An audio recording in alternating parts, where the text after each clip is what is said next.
जय हिंद साथियों, स्वागत है आप सभी का। तो आज की क्लास में बालकृष्ण भट्ट से संबंधित टॉप 25 महत्वपूर्ण प्रश्नों के बारे में हम पढ़ेंगे। तो आज की क्लास आप लोगों के लिए काफ़ी महत्वपूर्ण होने वाली है, तो आप सभी वीडियो को ध्यान से जरूर देखिएगा। और वीडियो स्टार्ट करने से पहले जो भी विद्यार्थी चैनल पर नए हैं वो चैनल को सब्सक्राइब जरूर कर लें, क्योंकि ऐसे ही महत्वपूर्ण प्रश्न चैनल पर डेली कराए जाते हैं। तो चलिए वीडियो को शुरू करते हैं और देखते हैं पहला प्रश्न। तो देखिए, पहला प्रश्न है, बाल कृष्ण भट्ट का जन्म किस वर्ष हुआ? बाल कृष्ण भट्ट का जन्म किस वर्ष हुआ?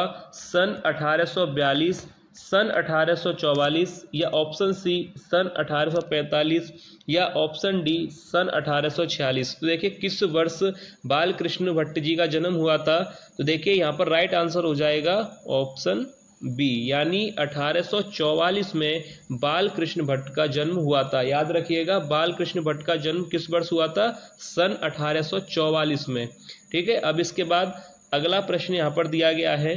देखिए अगला प्रश्न है, बाल कृष्ण भट्ट का जन्म कहाँ हुआ था? अभी देखिए पहला प्रश्न था कि किस वर्ष उनका जन्म हुआ, सन 1844।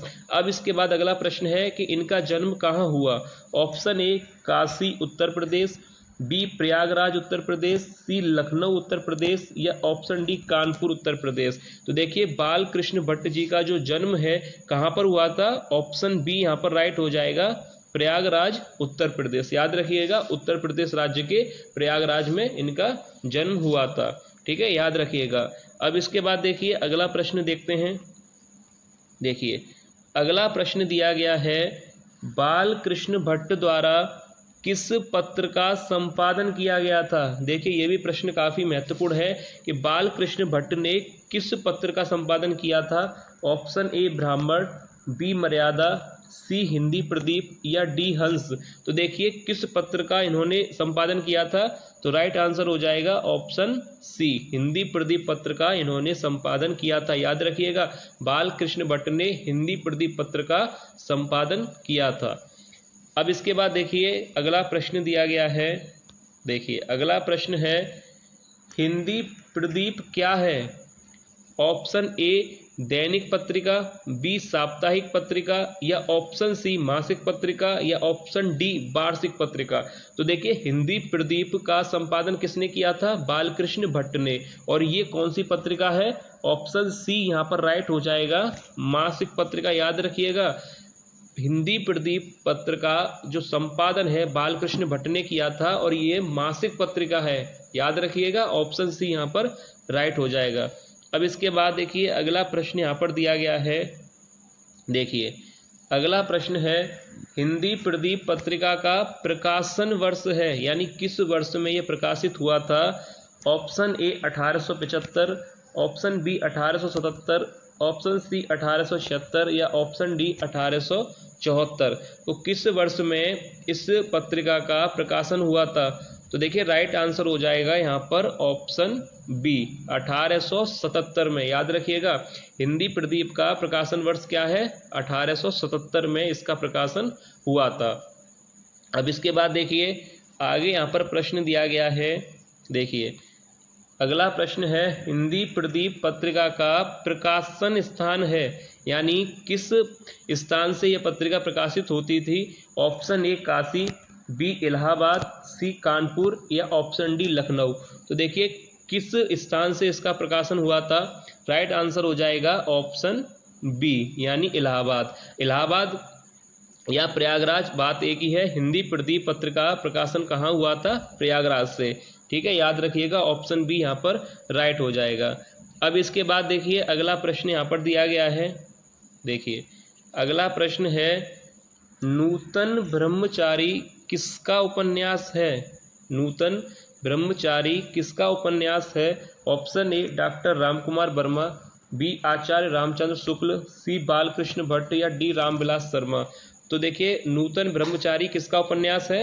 ऑप्शन सी यहाँ पर राइट हो जाएगा, बालकृष्ण भट्ट का। याद रखिएगा, नूतन ब्रह्मचारी किसका उपन्यास है? बालकृष्ण भट्ट। राइट आंसर हो जाएगा ऑप्शन सी। अब इसके बाद देखिए अगला प्रश्न देखते हैं। देखिए अगला प्रश्न यहाँ पर दिया गया है, साहित्य जन समूहों के हृदय का विकास है, यह किसका कथन है? साहित्य जन समूह के हृदय का विकास है, यह किसका कथन है? किसने कहा है कि साहित्य जन समूह के हृदय का विकास है? Option A doctor Ramkumar Verma ने, या आचार्य रामचंद्र शुक्ल ने, बालकृष्ण भट्ट ने, या डॉक्टर रामविलास शर्मा ने। तो देखिए किसने कहा था कि साहित्य जन समूह के हृदय का विकास है?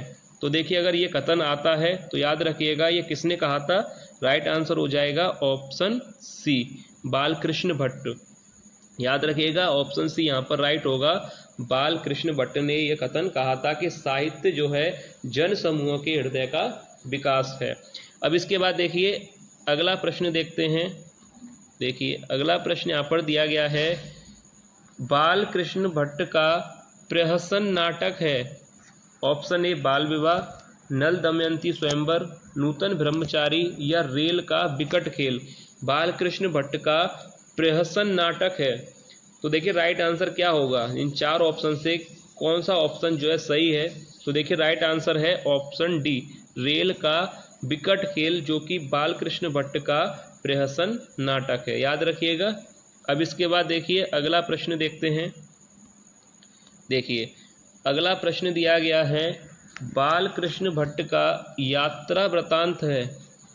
बालकृष्ण भट्ट का यात्रा वृतांत है। ऑप्शन ए सरयू पार की यात्रा, या ऑप्शन बी लखनऊ की यात्रा, सी रूस में 25 मास, या ऑप्शन डी गया यात्रा। तो देखिए बालकृष्ण भट्ट का यात्रा वृतांत कौन सा है? यहाँ पर कौन सा विकल्प सही होगा? तो देखिए राइट आंसर हो जाएगा ऑप्शन डी। यहाँ पर याद रखिएगा ऑप्शन डी यहाँ पर राइट आंसर होगा। बालकृष्ण भट्ट का यात्रा वृतांत है गया यात्रा। ठीक है। अब इसके बाद देखिए अगला प्रश्न देखते हैं। देखिए अगला प्रश्न है, 100 अजान एक सुजान रचना के लेखक हैं। 100 अजान एक सुजान रचना के लेखक हैं।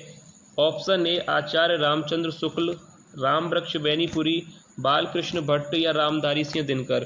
तो देखिए 100 अजान एक सुजान रचना के लेखक हैं। ऑप्शन सी राइट हो जाएगा, बालकृष्ण भट्ट। याद रखिएगा यह रचना किसकी है? बालकृष्ण भट्ट जी की है। 100 अजान एक सुजान के रचनाकार हैं बालकृष्ण भट्ट। अब इसके बाद देखिए अगला प्रश्न देखते हैं। अगला प्रश्न यहाँ पर दिया गया है। देखिए बालकृष्ण भट्ट निम्न में से क्या है? ऑप्शन ए उपन्यासकार हैं, ऑप्शन बी नाटककार हैं, सी निबंधकार हैं, या ऑप्शन डी उपरोक्त सभी। तो देखिए बालकृष्ण भट्ट जो हैं कौन है? उपन्यास भी हैं, नाटक भी उन्होंने लिखे हैं और निबंध भी हैं। यानी ऑप्शन डी यहाँ पर राइट हो जाएगा, क्योंकि बालकृष्ण भट्ट जो है उपन्यासकार भी हैं, नाटककार भी हैं और निबंधकार भी हैं। इसलिए यहाँ पर जो राइट आंसर होगा ऑप्शन डी। याद रखिएगा उपरोक्त सभी यहाँ पर राइट होगा, क्योंकि बालकृष्ण भट्ट जो है वह उपन्यासकार भी हैं, नाटककार भी हैं, निबंधकार भी हैं और गद्यकार भी हैं। यहाँ पर ऑप्शन नहीं है पर याद रखिएगा वह गद्यकार भी हैं। इसलिए यहाँ पर उपरोक्त सभी राइट आंसर होगा। अब इसके बाद देखिए अगला प्रश्न यहाँ पर दिया गया है। देखिए अगला प्रश्न है कि नूतन ब्रह्मचारी रचना की विधा है, एकांकी, नाटक, उपन्यास या निबंध। तो देखिए काफ़ी सरल प्रश्न है कि नूतन ब्रह्मचारी रचना की विधा क्या है। नूतन ब्रह्मचारी क्या है? नूतन ब्रह्मचारी उपन्यास है और किसका है? बालकृष्ण भट्ट का। याद रखिएगा बालकृष्ण भट्ट जी का यह उपन्यास है नूतन ब्रह्मचारी। अब इसके बाद देखिए अगला प्रश्न देखते हैं। देखिए अगला प्रश्न दिया गया है, नूतन ब्रह्मचारी रचना का प्रकाशन वर्ष है। किस वर्ष यह प्रकाशित हुआ था उपन्यास?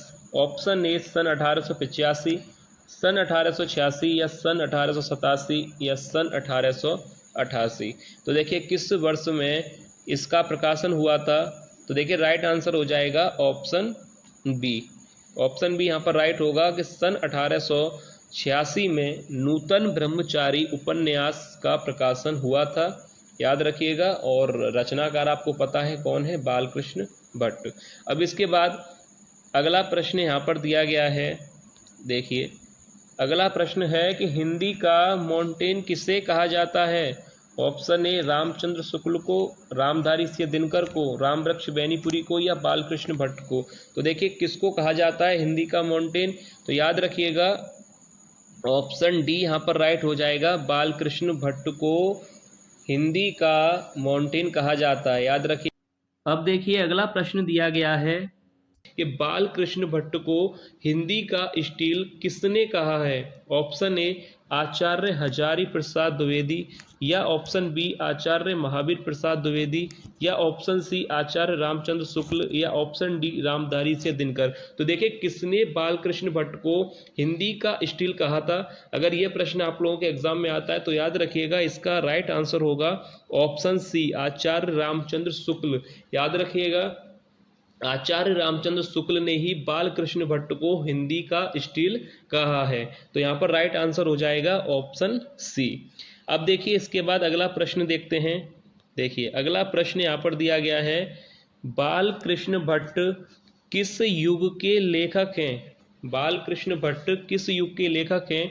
ऑप्शन ए भारतेंदु युग, ऑप्शन बी द्विवेदी युग, ऑप्शन सी छायावादी युग, या ऑप्शन डी छायावाद उत्तर युग। तो देखिए बालकृष्ण भट्ट किस युग से संबंधित हैं, तो राइट आंसर हो जाएगा ऑप्शन ए भारतेंदु युग के ये प्रमुख लेखक हैं। याद रखिएगा बालकृष्ण भट्ट किस युग से संबंधित हैं, भारतेंदु युग से। ठीक है, अगला प्रश्न है, देखिए किस पत्र के मुख्य पृष्ठ पर शुभ सरस देश स्नेह पूरित प्रकट है आनंद भरे लिखा रहता था। यानी यह जो कथन है किस पत्र के मुख्य पृष्ठ पर लिखा रहता था। Option A Hindi Pradeep, B Brahman, C मर्यादा, या ऑप्शन डी सरस्वती। तो देखिए इनमें से किस पत्र के मुख्य पृष्ठ पर यह कथन लिखा रहता था, तो राइट आंसर हो जाएगा ऑप्शन ए। याद रखिएगा हिंदी प्रदीप पत्र के मुख्य पृष्ठ पर यह कथन लिखा रहता था, और यह जो पत्र है इसके जो संपादक हैं वह हैं बालकृष्ण भट्ट। याद रखिएगा, बार बार मैं इसलिए बता रहा हूँ क्योंकि ये काफ़ी जो है हिंदी की परीक्षा के लिए महत्वपूर्ण प्रश्न है कि हिंदी प्रदीप पत्र के संपादक कौन है। तो राइट आंसर है बालकृष्ण भट्ट। ठीक है, अब इसके बाद यहाँ पर देखिए इस प्रश्न पर आपको कोई डाउट नहीं होगा। अब देखिए इसके बाद अगला प्रश्न देखते हैं। देखिए अगला प्रश्न दिया गया है, 100 अजान 100 जान का प्रकाशन वर्ष है सन 1890, 1891, सन 1892 या सन 1893। किस वर्ष में इस रचना का प्रकाशन हुआ था, तो राइट आंसर हो जाएगा ऑप्शन सी 1892 में इस रचना का प्रकाशन हुआ था 100 अजान 100 जान, और इसके भी रचनाकार कौन है, बालकृष्ण भट्ट। अब इसके बाद देखिए अगला प्रश्न देखते हैं। देखिए अगला प्रश्न है, बातचीत शीर्षक निबंध के निबंधकार कौन हैं। बातचीत शीर्षक निबंध के निबंधकार कौन हैं। Option A Balkrishna Bhatt, B Hazari Prasad Dwivedi, C Nand Dulare Vajpeyi, या ऑप्शन डी हरिऔध अयोध्या सिंह उपाध्याय हरिऔध। तो देखिए बातचीत शीर्षक निबंध के निबंधकार कौन हैं, तो राइट आंसर हो जाएगा ऑप्शन ए बालकृष्ण भट्ट। याद रखिएगा बातचीत शीर्षक निबंध के जो निबंधकार हैं वह हैं बालकृष्ण भट्ट। ऑप्शन ए यहाँ पर राइट होगा। अब इसके बाद देखिए अगला प्रश्न देखते हैं। अगला प्रश्न है, बालकृष्ण भट्ट ने हिंदी प्रदीप पत्र का संपादन कितने वर्षों तक किया। ऑप्शन ए 31 वर्ष, बी 32 वर्ष, सी 34 वर्ष, या डी 35 वर्ष। तो देखिए बालकृष्ण भट्ट ने हिंदी प्रदीप पत्र का संपादन कितने वर्षों तक किया था। तो देखिए आंसर बताने से पहले मैं आप लोगों को एक चीज़ क्लियर कर दूं कि कुछ बुक्स में दिया गया है कि इन्होंने 32 वर्ष तक इस पत्र का संपादन किया था, और कुछ में दिया गया है कि इन्होंने 33 वर्षों तक इसका जो है संपादन किया था। तो आप लोग अपने विकल्प के अनुसार अपने आंसर का चयन कीजिएगा कि जैसे देखिए यहाँ पर ऑप्शन दिए गए हैं 31, 32, 34 और 35। तो राइट आंसर यहाँ पर हो जाएगा 32 वर्ष। और अगर मान लीजिए किसी और जगह आप अगर ये प्रश्न देखते हैं तो वहाँ पर हो सकता है ऑप्शन में 32 वर्ष ना हो, 33 वर्ष दिया गया हो, तो वहाँ पर आप लोग चुनिएगा 33 वर्ष। ठीक है, क्योंकि थोड़ा मतभेद है, बुक में एक जैसा नहीं है, किसी में 32 वर्ष बताया गया है और किसी में 33 वर्ष। अगला प्रश्न दिया गया है, सच्ची समालोचना नामक आलोचना किसने लिखी थी। सच्ची समालोचना नामक आलोचना किसने लिखी थी। ऑप्शन ए राधा कृष्ण दास ने, प्रताप नारायण मिश्र ने, बालकृष्ण भट्ट ने या रामचंद्र शुक्ल ने? तो देखिए किसने सच्ची समालोचना नामक आलोचना लिखी थी? तो राइट आंसर हो जाएगा ऑप्शन सी, बालकृष्ण भट्ट। याद रखिएगा ऑप्शन सी यहाँ पर बिल्कुल सही आंसर होगा। सच्ची समालोचना के लेखक कौन है? बालकृष्ण भट्ट। अब इसके बाद देखिए अगला प्रश्न देखते हैं। देखिए अगला प्रश्न दिया गया है, वेणुसंहार किसका नाटक है? Option A Balkrishna Bhatt, B Pratap Narayan Mishra, C Ramchandra Shukla या डी हजारी प्रसाद द्विवेदी? तो देखिए यह जो नाटक है इसके जो लेखक हैं वह हैं बालकृष्ण भट्ट। याद रखिएगा ये भी जो नाटक है बालकृष्ण भट्ट इसके लेखक हैं। ठीक है, अब इसके बाद देखिए अगला प्रश्न देखते हैं।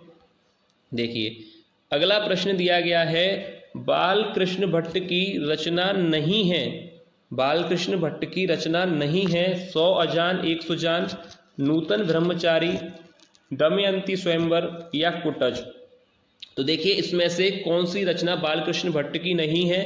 100 अजान 100 जान बालकृष्ण भट्ट की रचना है, नूतन ब्रह्मचारी भी बालकृष्ण भट्ट की रचना है, दमयंती स्वयंवर भी बालकृष्ण भट्ट की रचना है। यानी राइट आंसर यहाँ पर हो जाएगा कुटज, जो कि बालकृष्ण भट्ट की रचना नहीं है। इसके जो लेखक हैं वह हैं हजारी प्रसाद द्विवेदी। यहाँ पर राइट आंसर हो जाएगा ऑप्शन डी की कुटज जो है बालकृष्ण भट्ट की रचना नहीं है। अगला प्रश्न देखते हैं जो कि वीडियो का लास्ट प्रश्न है। देखिए बालकृष्ण भट्ट की मृत्यु कब हुई थी? ए 1905, बी 1907 या सी 1812 या डी 1914? तो देखिए किस वर्ष में इनकी मृत्यु हुई थी? बालकृष्ण भट्ट का निधन कब हुआ था? तो देखिए याद रखिएगा सन 1914 में इनका निधन हुआ था। तो राइट आंसर हो जाएगा ऑप्शन डी, यानी सन 1914 में इनका निधन हुआ था। एक बार मैं फिर से क्लियर कर दूं कि बालकृष्ण भट्ट का जो जन्म है कब हुआ था? जन्म हुआ था इनका 1844 में इनका जन्म हुआ था और 1914 में इनकी मृत्यु हुई थी। और इनका जन्म उत्तर प्रदेश राज्य के प्रयागराज में इनका जन्म हुआ था, याद रखिएगा। और 1844 में जन्म है और 1914 में इनकी मृत्यु। याद रखिएगा इनके जीवन परिचय को एक बार अच्छी तरह से पढ़ लीजिएगा, क्योंकि प्रश्न बनेगा तो आप लोगों से गलत नहीं होगा। इसलिए जो भी लेखक हैं कभी उनके जीवन परिचय को, उनकी रचनाओं को, उनके प्रकाशन वर्ष को अच्छी तरह से पढ़िएगा, क्योंकि इन पर ही आधारित प्रश्न बनेगा एग्जाम में। इसलिए आप लोग इनको बारीकी से पढ़िएगा। ठीक है, तो यह था आज की वीडियो का लास्ट प्रश्न। उम्मीद करता हूं कि आप लोगों को वीडियो पसंद आई होगी। अगर वीडियो आप लोगों को पसंद आई है तो वीडियो को लाइक कीजिए और चैनल को सब्सक्राइब करने के साथ साथ वीडियो को शेयर जरूर कीजिएगा।